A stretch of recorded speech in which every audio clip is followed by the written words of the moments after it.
Məni çağırır ana torpaq, bu mənim son döyüşümdür. Çəkəcəm düşmənə bir dağ, bu mənim son döyüşümdür.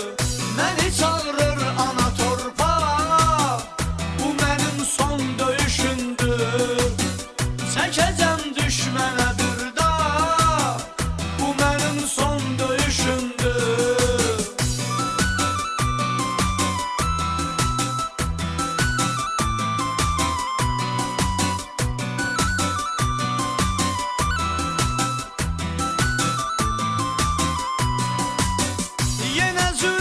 Gecə yarı, unudub dərdi qubarı, gedirəm düşmənə sarı, bilirəm qalmayacam sağ, bu mənim son döyüşümdür.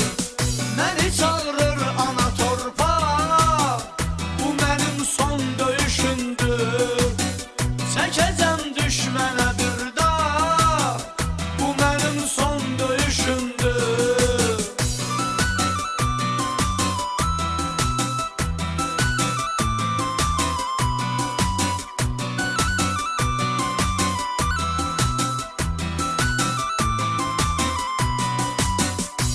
Tək həzrətimiz var, kökümüz qeyrətimiz var, gəlirik qüvvətimiz var. Ayıl ey erməni qorxaq, bu mənim son döyüşümdür.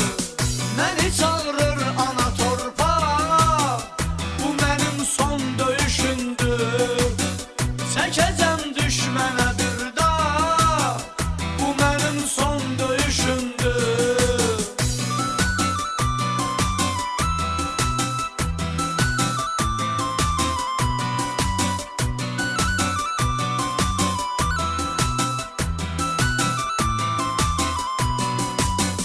Gedirəm qisasda